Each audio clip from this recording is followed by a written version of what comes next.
आज मैं आपके लिए बिल्कुल आम सी चीज़ों से बनने वाली ऐसी ख़ास रेसिपी लेकर आई हूँ, जिसे अगर आपने एक दफ़ा बना लिया तो मैं पूरी गारंटी से कह सकती हूँ कि आप इसे बार-बार बनाने पर मजबूर हो जाएँगे।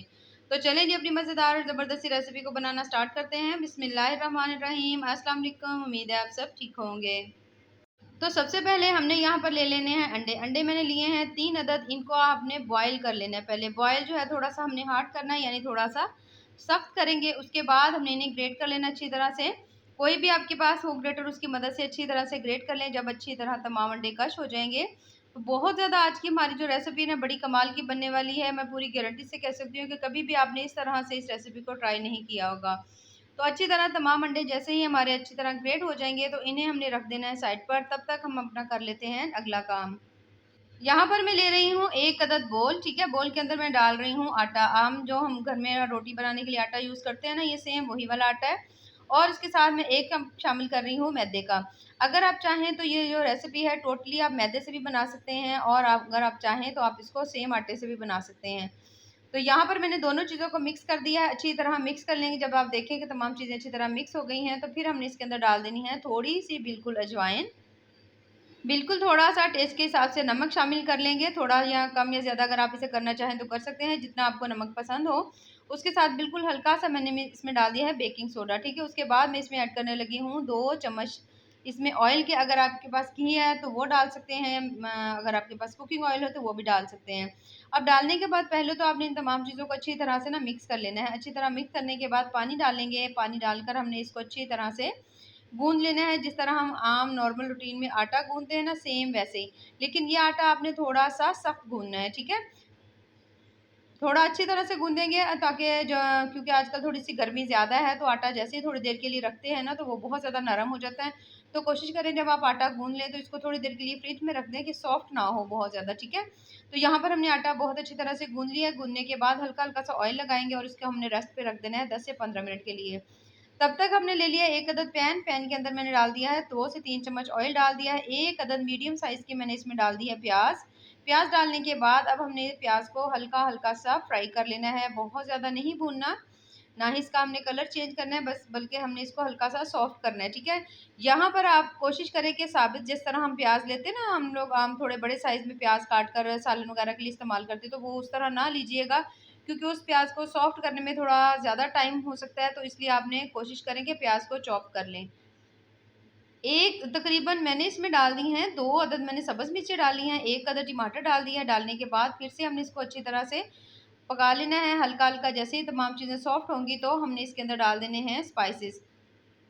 तकरीबन 1/3 चम्मच जो है मैंने इसके अंदर डाल दिया है नमक का। नमक डालने के बाद बिल्कुल थोड़ी-सी डाल देंगे इसमें लाल मिर्च, और हल्की-सी मैं इसके अंदर हल्दी डाल रही हूँ, ठीक है? बहुत ज़्यादा मसाले मैं इसमें नहीं डाल रही, क्योंकि अगर आपने बच्चे जो हैं फिर वो ज़्यादा मसाले खाना पसंद नहीं करते, तो इसलिए मैंने बहुत ज़्यादा कम मिकदार में डाली है। लेकिन अगर आप अपने लिए बना रहे हों, तो मसालों की मिकदार जो है वो ज़्यादा भी कर सकते हैं।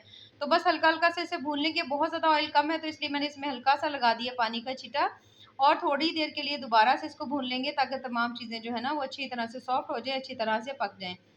कुछ देर में तकरीबन 1 से डेढ़ मिनट के अंदर आप देखेंगे तमाम चीज़ें बहुत अच्छी तरह से पक चुकी हैं, तो बिल्कुल थोड़ा-सा मैंने इसमें डाल दिया ज़ीरा पाउडर, थोड़ा-सा हम इसमें ऐड करेंगे धनिया पाउडर, ठीक है? तो दोनों चीज़ें थोड़ी-थोड़ी डालने के बाद हल्का-हल्का सा दोबारा से मिक्स कर लेंगे।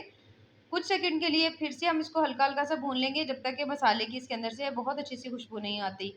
अब हमने इसमें ऐड कर देने हैं जो हमने अंडे जो थे हमने ग्रेट करके रखे हुए थे, वो तमाम हमने इसके अंदर डाल देने हैं। डालने के बाद अब हमने इसको इसके अंदर पकाना है। यहाँ पर हमने बहुत ज़्यादा देर इसे बिल्कुल नहीं पकाना, बल्कि हमने इसे कुछ देर के लिए पकाना है, कम से कम भी 1 से डेढ़ मिनट के लिए। तो जब आप देखें कि इसके अंदर आपने जो है अंडे अच्छी तरह मिक्स कर दिए हैं, कुछ देर के लिए आपने इसे पका लिया है, तो उसके बाद आपने इसके अंदर डाल देना है सब्ज़ धनिया, ठीक है? क्योंकि इसकी कुकिंग का टाइम बहुत ज़्यादा नहीं है। पहले ही अंडे जो हैं वो अच्छी तरह से बॉयल थे, बस हमने इनको इसके अंदर अच्छी तरह से मिक्स करना था, ठीक है? थोड़ा-सा धनिया डाल दिया, धनिया डालने के बाद फिर से मैं इसको अच्छी तरह से मिक्स कर दूँगी, और यहाँ पर आप देख सकते हैं माशाल्लाह से कितने ही ज़बरदस्त से हमारी जो आज की जो स्टफिंग है ना वो तैयार हुई है। देखिए माशाल्लाह कितनी ज़बरदस्त लग रही है। इसे मैं निकाल रही हूँ किसी भी बड़ी प्लेट के अंदर, और अब हमने इसको थोड़ा-सा ठंडा कर लिया है, ठीक है? ठंडा करना बेहद ज़रूरी है। इसे हम कर रख देते हैं थोड़ी देर के लिए ठंडा होने के लिए, तब तक हम देख लेते हैं जो हमने आटा गूँध कर रखा हुआ था ना उसे। तो माशाल्लाह से आटा हमारा ज़बरदस्त सा सेट हो चुका है, तो यहाँ पर हम इसके कर लेते हैं पेड़े। छोटे-छोटे भी आप बना सकते हैं। अगर आप चाहें छोटे साइज़ के पेड़े बनाना, तो कम से कम भी इस आटे के 6 पराठे बन जाएंगे आराम से। लेकिन अगर आप मेरी तरह बड़े पराठे बनाते हैं तो फिर ये 4 पराठे इसके बनेंगे। तो पेड़े जो है वो हमने सारे करके रख लेने हैं। पेड़े करके रखने के बाद अब यहाँ से हमने ले लेना है 1 अदद पेड़ा और इसको आपने लगा लेना है थोड़ा सा खुश्क आटा, और हाथ की मदद से इस तरह से करके आपने थोड़ा थोड़ा सा इसको बड़ा कर लेना है। ठीक है, थोड़ा सा रोटी का साइज हल्का हल्का सा हमने बड़ा कर लेना है। उसके बाद हमने जो अंडे की स्टफिंग बना कर रखी हुई थी वो हमने इसके अंदर डाल देनी है। ठीक है, ये देखिए इस तरह से करके। तो यहाँ पर जो स्टफिंग है वो मैं काफ़ी सारी इसके अंदर डाल रही हूँ, तकरीबन 3 चम्मच जो है ना भरकर मैंने इसके अंदर स्टफिंग डाल दी है। स्टफिंग डालने के बाद अब हमने इसका पेड़ा बनाना है। इस तरह से बहुत ज़्यादा ईजी होता है। इस तरह आप इसको नीचे रखकर इजीली इसको इस तरह से ज्वाइन करते जाएंगे तो बहुत ज़्यादा ज़बरदस्त और कमाल का जो है ना आपका पेड़ा ये देखिए इस तरह से करके तैयार हो जाएगा। इसको आप इस तरह हल्का सा हाथ के ऊपर घुमा लें और ज़बरदस्त पेड़ा तैयार हो जाएगा। आपने अक्सर अंडा पराठा बहुत तरीके से खाया होगा, लेकिन कभी आपने इस तरह ट्राई नहीं किया होगा। अक्सर हम अंडा पराठा बनाते हैं तो हम पराठे के ऊपर अंडा लगा देते हैं, लेकिन अगर आप इसी तरह अंडे की स्टफिंग बनाकर इसके अंदर रोटी के अंदर डालकर बनाएंगे तो आप यकीन करें इतनी ज़्यादा कमाल की बनेगी, इतनी ज़्यादा मज़े की बनेगी कि आलू हो या जो भी पराठे हो आप सभी को भूल जाएंगे और आप हर दफ़ा इसे ही बनाना पसंद करेंगे। यहाँ पर मैंने एक और पेड़ा लिया लिया था मैंने आपको दिखाने के लिए कि आप देख सके कि आपने उसको किस तरह से आपने उसे कवर करना है, उसका आपने पेड़ा किस तरह बनाना है। स्टफिंग रखने के बाद अच्छी तरह से मैंने घुमा लिया, एक्स्ट्रा आटा हमने उतारना नहीं है, इसी के ऊपर ही हमने रहने देना है। और ये देखिए माशाल्लाह से ज़बरदस्त से हमारे जो पेड़े हैं ना वो तैयार हो चुके हैं, बहुत ज़्यादा ज़बरदस्त। अब हमने तमाम जो पेड़े हैं वो तैयार कर लिए हैं। तो यहाँ पर अब हम बेल लेते हैं रोटी। रोटी बेलने के लिए यहाँ पर अगर आप चाहें तो हाथ से भी बेल सकते हैं, जिस चीज़ से आपको सहूलत हो। लेकिन अगर आपने बेलनी यूज़ करनी है तो बेलनी जो है ना वो आपने बहुत ज़्यादा हल्के हाथों से, नहीं तो पराठा जो है ना फट सकता है। इस तरह के स्टफिंग वाले पराठे जो होते हैं ना वो थोड़े थोड़े आम पराठे से मोटे होते हैं, लेकिन अगर आपको नहीं पसंद मोटा पराठा तो आप बारीक भी कर सकते हैं जैसे आपको पसंद हो। तो यहाँ पर हमने पैन अच्छी तरह गर्म कर लिया था। गर्म करने के बाद हमने रोटी इसके अंदर डाल ली है। जैसे ही इसकी एक साइड अच्छी तरह से पकती है तो हम इसकी साइड को चेंज कर लेंगे। ठीक है, आप चाहें तो यही पराठे जो हैं आप किसी तवे के ऊपर भी बना सकते हैं, कोई मसला नहीं, जैसे आपका दिल करे वैसे बना लें। तो जैसे ही एक साइड हल्की हल्की सी कुक हुई है तो हमने इसके ऊपर घी लगा दिया है। साइड को हम चेंज कर देंगे। चेंज करने के बाद इसे भी अच्छी तरह पकने देंगे और दूसरी साइड पर भी हल्का हल्का सा घी लगा लेंगे।